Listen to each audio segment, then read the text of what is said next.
Oui.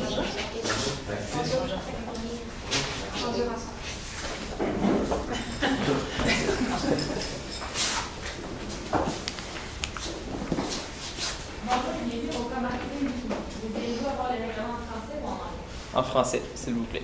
Vous allez avoir une durée maximale de 20 minutes pour compléter la présentation devant le jury. La présentation sera minutée avec le chronomètre. Le temps sera indiqué sur le carton 10 minutes, 5 minutes, 2 minutes, 30 secondes. Lors des 10 dernières secondes, j'indiquerai à l'aide de mes deux mains les secondes restantes. Si la présentation n'est pas complétée après 20 minutes, celle-ci sera arrêtée avec une annonce verbale pour passer à la période de questions. Une période de 5 minutes sera allouée au jury pour poser les questions concernant la présentation.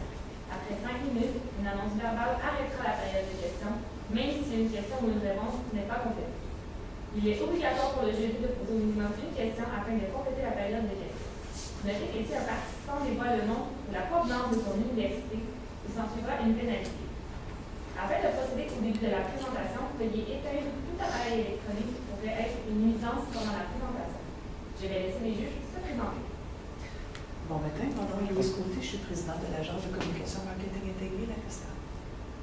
Bonjour, Marie Dogarou, je suis coordonnatrice marketing et communication chez AVR. Marc-Pascal Gravel, coordonnatrice marketing chez AVR. Geneviève Ledoroy, stratège média chez Starcom Mobile.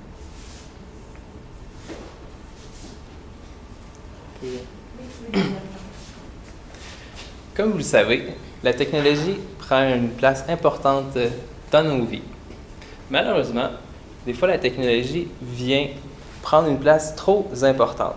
On n'a qu'à penser récemment le cas de Boeing du 737 MAX 8 qui s'est passé. La technologie a embarqué avant l'humain, ce qui a amené une tragédie. Donc aujourd'hui, mon équipe, on va vous présenter des stratégies comment mettre au cœur de l'humain, l'humain au cœur des stratégies en technologie. Donc, nous sommes la firme MCM. Je vais vous présenter Maxime Tousignac, Maxime Demers et moi-même Camille Beaumier. Aujourd'hui, nous allons élaborer la meilleure stratégie pour vraiment une campagne de notoriété pour célébrer vos 25 ans auprès de votre clientèle cible et vos clients déjà actuels. Aujourd'hui, on va commencer par une analyse de votre compagnie, de vos concurrences. Par la suite, on va vous faire une recommandation concernant ce mandat-là. Par la suite, on va vous expliquer comment nous, on pourrait l'implanter, puis on va finir par une conclusion. Donc, la concurrence. Vous n'avez pas vraiment de concurrence directe, vous avez plutôt une concurrence indirecte. Ça veut dire que vos machines, vous les implantez dans les usines, puis ils viennent malheureusement prendre la place de certaines personnes dans ces usines-là. Donc, c'est vraiment les travailleurs que vous devez faire face avec vos produits face à la robotisation. Au niveau de l'analyse FFOM, vos forces, c'est votre 25e année. Vous êtes très présent, vous faites plusieurs projets, plus de 1100 projets réussis. Vous avez une technologie qui est adaptée, qui est en avance. Donc, au niveau de la robotique, vous investissez beaucoup en recherche et développement. C'est votre force pour toujours rester en avant sur le marché. Vous avez des employés passionnés, orientés sur les besoins des clients, ce qui est vraiment une grande force. Au niveau des défis, au niveau de la publicité, vous n'en faites pas sur les médias traditionnels et vous avez peu de relations de relations publiques. Au niveau de l'opportunité, eh bien, c'est de faire connaître la robotisation, ainsi qu'au niveau d'une menace, c'est la concurrence qui est indirecte quand on parle des travailleurs dans les usines. Donc ici, aujourd'hui, vous avez une opportunité. Donc, l'opportunité avec vos employés qui sont passionnés pour les besoins envers le client, ainsi que de faire connaître la robotisation. Donc, je vais maintenant laisser mon collègue vous parler de nos recommandations. Maxime. Donc, aujourd'hui, on va vous proposer une stratégie, en fait, qui va englober plusieurs autres sous-stratégies qui vont vous permettre justement de compléter notre mandat. Donc, premièrement, au niveau, si on parle de la solution qu'on va vous emmener, c'est très simple. Dans le fond, c'est d'axer toutes vos communications avec les relations sur les humains. Donc, on va vous expliquer ça plus tard, dans le fond, avec toutes nos stratégies qui vont en découler. Pour ce qui est de l'objectif maintenant, c'est d'augmenter la notoriété de AVNR grâce à vos connaissances et années d'expérience, tout ça dans l'année qui s'en vient et avec le budget que vous avez donné de 35 000 $. Donc, pour ce qui est de la partie la plus importante de la présentation, c'est notre stratégie. Nous, on y est allé vraiment avec un axe de communication qui va être très fort, qui va aller rechercher votre clientèle, puis ils vont le savoir que c'est votre 5e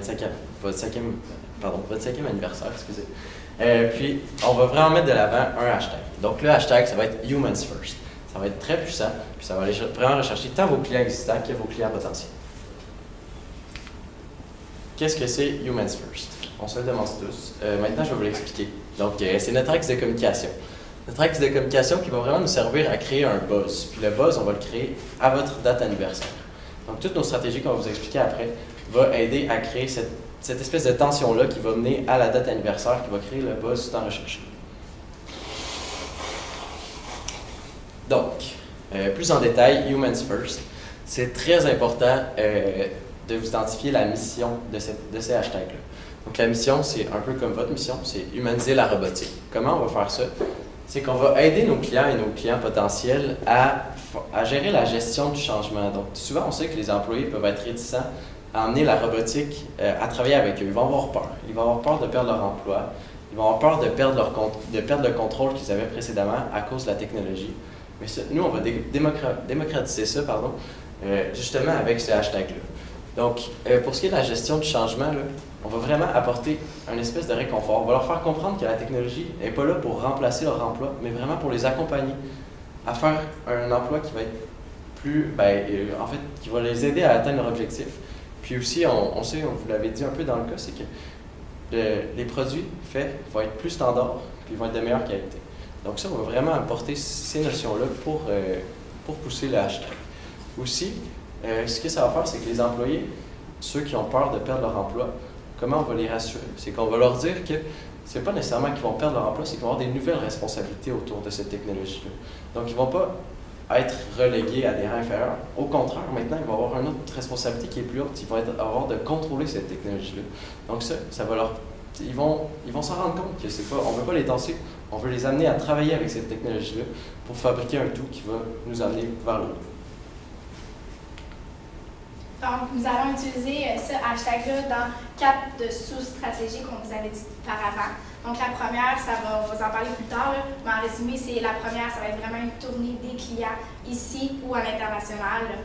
Après ça, on va avoir un outil de sondage, un storytelling, puis on va créer un buzz qu'on va vous expliquer plus tard. Au niveau de la tournée des clients, bien, qu'est-ce qu'on veut promouvoir à ce niveau-là? On le sait, vos relations, ça se fait avec l'autre direction. On va avoir des relations qui sont humaines. Donc, quand on vend à des entreprises, qu'on est en relation avec eux, on veut avoir une poignée de main qui est franche, puis aller vers eux. Donc, c'est pour ça qu'au niveau de certainement de la haute direction, avec l'équipe de marketing, on va aller voir justement nos clients au travers le monde. Donc, vous êtes présent en Amérique du Nord, en Europe, en Asie. Puis, on va pouvoir aller voir, eux, qu'est-ce que ça leur a apporté, notre technologie, la robotique, dans leurs usines, les employés, avant, après, qu'est-ce qui s'est passé, puis les bénéfices pour eux. Puis, on va pouvoir créer du contenu à ce niveau-là qu'on va pouvoir diffuser sur différentes plateformes. Donc, évidemment, on va faire ça avec le représentant de chaque région qui connaît le vendeur de chaque région, qui connaît déjà le client.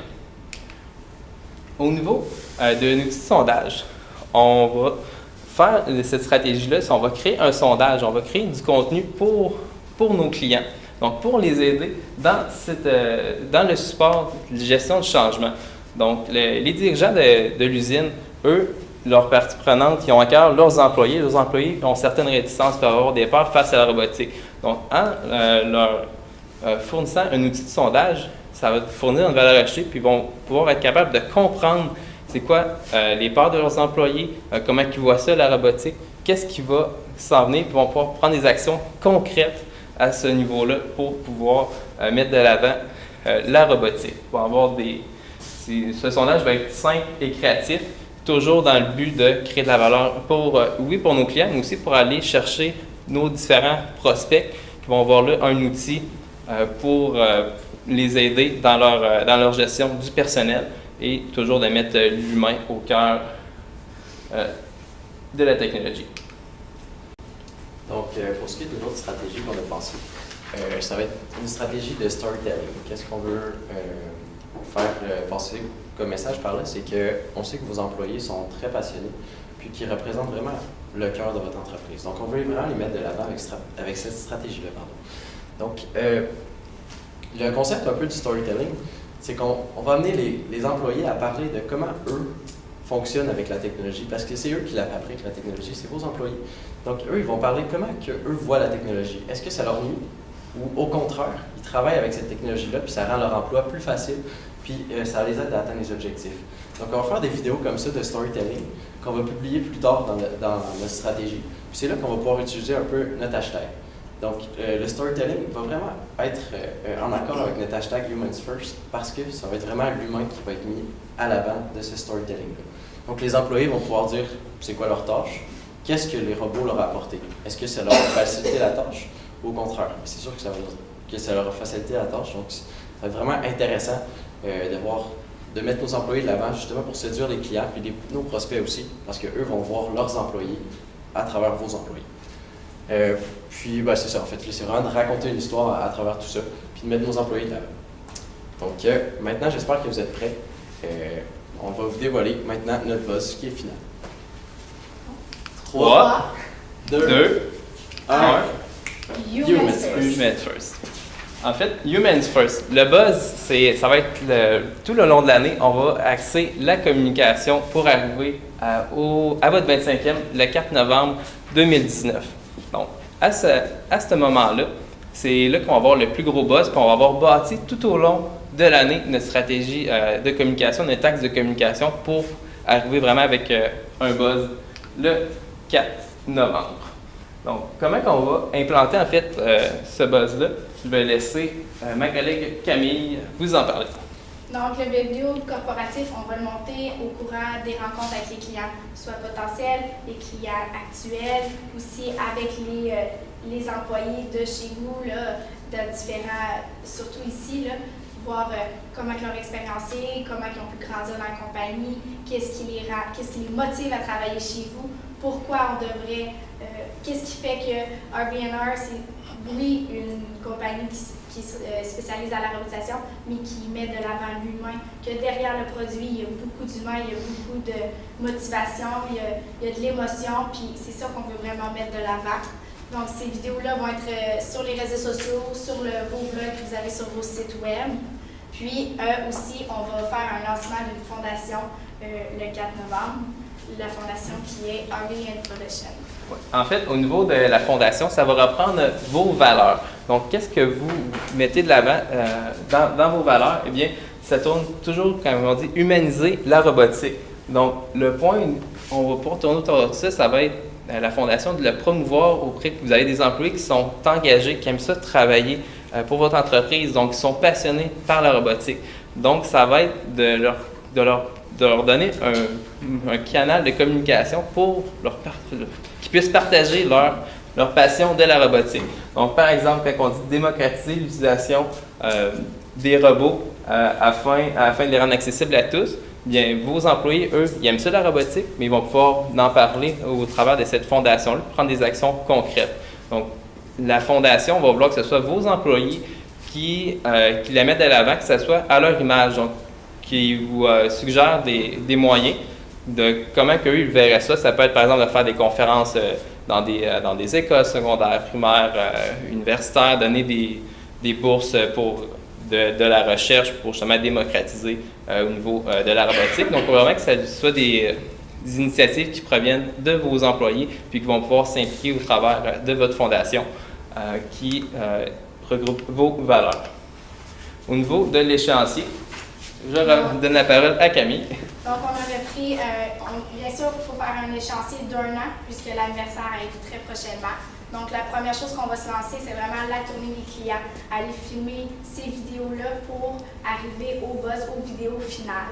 Par la suite, on va vraiment commencer le compte à rebours, faire des publications sur les réseaux sociaux, sur le blog, vraiment aller chercher les entreprises, piquer leur curiosité pour que à la date d'anniversaire, qu'ils soient présents, qu'ils soient là pour votre anniversaire, puis pour arriver au buzz. Si je peux me permettre, là, c'est vraiment cet échéancier-là qui va permettre d'attirer un peu le rayonnement extérieur qu'on va faire parce on va intensifier de plus en plus les publications au cours de l'année, que ce soit par vos différentes plateformes que vous utilisez déjà. Puis vraiment que rendu proche de la date d'anniversaire, les gens veulent embarquer avec vous, ils vont se sentir invités à embarquer avec AVNR. Puis c'est ça qu'on veut aller chercher avec cet échéancier-là. Oh, excusez-moi. Au niveau du budget, même chose, on a divisé le budget sous les différentes stratégies. La plus grosse partie, on l'a vraiment mis sur la tournée parce qu'on sait, aller à l'international, c'est pas tout le temps, c'est quand même dispendieux. Mais avec les représentants, les membres de la direction, on a prévu 15 000 $. Pour la création du contenu, même chose, faire de belles vidéos. L'important pour vos réseaux sociaux, c'est que les vidéos soient de bonne qualité, que les gens. Maintenant, aujourd'hui, oui, il y a beaucoup de vidéos sur les réseaux, mais les plus beaux, c'est eux qu'on remarque, qu'on prête plus notre attention. Par la suite, il va y avoir un 5 000 $ sur l'outil de sondage. Vu que la fondation, va tout débuter, on a mis un petit budget pour la première année. Le plus gros budget de la fondation, ça va être plus tard que quand vous allez continuer la fondation, vraiment enclencher les projets. Puis on a prévu aussi un petit budget pour la contingence, voir s'il y aurait des imprévus. Donc les indicateurs de performance, comment savoir que notre stratégie marketing va fonctionner? C'est qu'on va voir le nombre de clients visités avec vos représentants, si ça apporte des nouvelles ventes. Le nombre de visionnements aussi à la date d'anniversaire, le nombre de visionnements sur la vidéo. Puis, si on réussit à atteindre une certaine clientèle cible qui sont intéressés à nos produits, au moins qu'on ait un premier contact avec ce type de clientèle-là. Puis, dans le fond, c'est pour le nombre de nouveaux prospects, c'est aussi surtout avec l'outil de sondage qu'on va aller les chercher. Dans le fond, on va leur proposer cet outil-là. Puis, on va voir si, après avoir fait le sondage, ils sont vraiment intéressés parce qu'ils vont comprendre comment ça fonctionne. Ils vont comprendre les peurs de leurs employés. Puis comment ils vont pouvoir faire pour implanter une technologie. Fait que c'est comme ça qu'on va aller chercher un peu cet indicateur de performance-là. Alors, ça, on revient sur le mandat que vous nous avez confié. Élaborer une campagne de notoriété auprès de vos clients actuels et potentiels dans le cadre du 25e anniversaire de AVR. Donc, nous croyons qu'avec nos quatre stratégies, ce qui est la tournée des clients. Donc, je le répète, la tournée des clients, c'est vraiment d'aller se faire connaître, d'aller prendre encore une fois le pouls, la satisfaction. Il n'y a rien de mieux qu'une bonne poignée de main auprès de nos clients actuels qui vont pouvoir nous référer aussi par la suite, donc avec leur relation. L'outil de sondage. Donc, je crois vraiment que l'outil de sondage, c'est ce qui va permettre d'aller chercher de nouveaux prospects. Donc, en créant de la valeur comme ça pour les clients, nos prospects, eux vont pouvoir voir, si j'implante la technologie de la robotique, comment est-ce que ça va être perçu dans mon entreprise? Sur quel point que je vais devoir focusser pour gérer la gestion du changement? Donc ça, c'est tous des points que quand on donne cette valeur-là à nos prospects, ils vont aller de l'avant avec nous. Le storytelling, donc, comme mon collègue le disait, on veut raconter une histoire. Donc les gens, c'est de la notoriété. On aime ça se faire raconter une histoire. Où est-ce que l'entreprise est partie? Où est-ce qu'on s'en va? Qu'est-ce que ça peut m'apporter pour moi, pour mes employés, pour ma communauté? La robotique, qu'on va pouvoir aussi passer par notre buzz au niveau de la fondation. Donc, en fait, au niveau de la fondation, donc en démocratisant la robotique, les gens ça va faire diminuer leur peur. Ils vont avoir moins peur, justement, de perdre leur emploi, de c'est quoi les impacts qu'il va avoir sur moi, sur mon emploi. Donc, c'est tous ces éléments-là qui fait qu'on doit gérer les humains avant tout et non la technologie en tant que telle. Donc, pour conclure, avec tous ces éléments-là, nous croyons fermement que nous allons pouvoir, avec notre stratégie, aller de l'avant, donc toujours en mettant l'humain au cœur de la technologie. Et excusez-moi, comme que je le disais au début, au niveau de Boeing, la tragédie qui est arrivée, on a voulu, la technologie a été mise de l'avant avant l'humain, ce qui a fait une tragédie, comme qu'on a pensé que la technologie devait être avant l'humain et non l'humain avant la technologie. Nous sommes prêts à répondre. Oui. Ça, nous sommes Alors. la firme marketing MCM, Maxime Tousignan, Maxime Demers, Camille Momi, et je vous souhaite une excellente journée.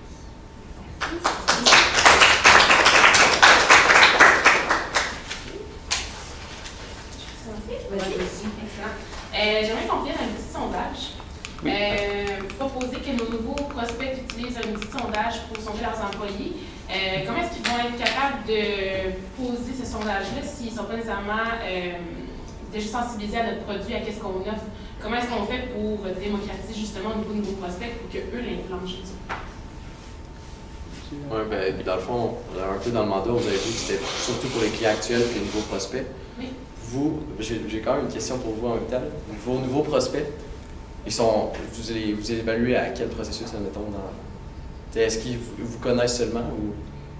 En général, c'est-à-dire qu'on a un marché très niché, donc les clients on les connaît et les prospects en général on les connaît aussi plus ou moins. Donc on a quand même une première approche. Parfait. Et après, ce qu'on peut qualifier nous de prospects en fonction de notre niveau, ça peut être des clients justement qui auraient au moins des besoins d'automatisation et d'outils dans leur usine, donc qui sont déjà qualifiés à un premier niveau. Parfait. Donc, la première approche, je penserais, ça serait vraiment avec le représentant. La première prise en contact, le représentant pourrait rencontrer. S'il voit que l'entreprise a des craintes, là, c'est là d'introduire ce sondage-là, voir, oui, on est prêt à vous accompagner dans ce changement-là. C'est des gros changements, c'est des gros montants aussi. C'est une approche qui peut être plus personnalisée, vraiment personnaliser le sondage à l'entreprise ou dans quel domaine qui se situe. Et ce serait vraiment le premier pas. Ça serait vraiment avec le représentant. Moi, j'ai une question pour peut-être rentrer un peu plus en détail sur l'utilisation de votre hashtag Human First. Donc, ce serait principalement sur les réseaux sociaux. Est-ce que vous pourriez nous en parler un peu plus? Quel réseau? Comment? Quel type de message? Bien, en fait, au niveau de votre notoriété, ça va beaucoup passer au niveau de Facebook et Instagram.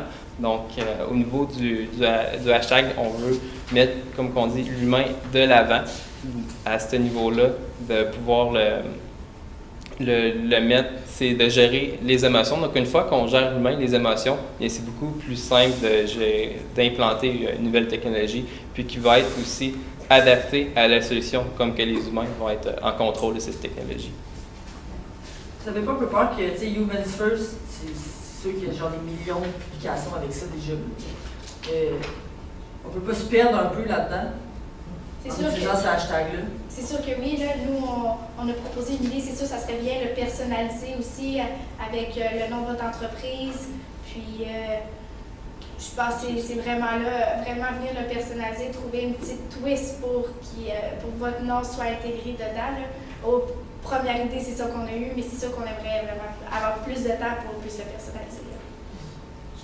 Ça m'aide une question, c'est un bon point, le Human First. Est-ce que vous avez peur que c'est important, parce qu'on est dans la sécurité, aviation et tout ça, là, donc, de lancer le message que c'est Human First, est-ce que ça fait en sorte qu'on peut lancer le message que la technologie c'est en deuxième plan? En fait, je ne crois pas parce que comme qu'on l'a répété sur un texte de communication, c'est l'humain doit être en contrôle de la technologie, non la technologie en contrôle de l'humain. Donc, c'est juste la façon qu'on va axer notre communication. On met l'humain qui va pouvoir être contrôlé de la technologie. La technologie est là pour aider l'être humain à accomplir ses tâches. Puis, veut pas, les posts vont être nécessairement sur vos produits, puis sur comment les humains les utilisent. Donc, non, je ne verrais pas en quoi ça peut être le contenu va préciser en fait oui, le hashtag. Oui, exact. Vous avez quand même construit une stratégie qui était pour avoir un buzz à la fin, donc la fondation, le déploiement de tout ça. J'ai un peu la misère à comprendre c'est quoi la valeur ajoutée de cette fondation-là, qu'est-ce qu'on va aller chercher, qu'est-ce qu'on veut faire avec cette fondation-là, où est-ce qu'on veut, c'est quoi les prochaines étapes avec ça, comment on va grossir, what's the next step? Bien, en fait, on parle de notoriété, puis vous avez des employés qui sont passionnés par ce qu'ils font au niveau de la robotique. Donc, à ce niveau-là, comme que j'ai mentionné précédemment, on veut mettre le moyen en place, mais ça va être les employés qui vont, selon leurs initiatives, qui vont vouloir prendre la direction. Donc, à ce niveau-là, il faudrait demander à vos employés là, dans quelle direction est-ce qu'ils voudraient porter cette fondation-là. C'est vraiment le moyen. On fournit, disons, la locomotive, puis ça va être de eux de voir où est-ce qu'ils veulent l'amener. Oui, puis aussi cette fondation-là va avoir un impact un peu sur le milieu un peu plus jeune, si on parle un peu d'universitaires. Puis ces personnes-là vont grandir nécessairement avec la technologie. Puis avec cette fondation-là, ça va venir un peu gagner de la notoriété déjà, qui vont être après ça employés dans des usines qui vont probablement être vos clients. Donc c'est là-dessus qu'on veut. C'est bon aussi.